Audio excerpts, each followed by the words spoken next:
I would like to make a table reservation, please. Sure, I'd be happy to assist you. May I know your name, please? My name is Yusitiya Marban. Thank you, Miss Marban. For what date and time would you like to reserve a table? I would like to reserve for March 15 at 7 p.m. Alright, and how many guests will be joining you?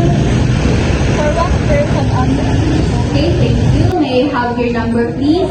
In case we need to confirm the table reservation. Of course.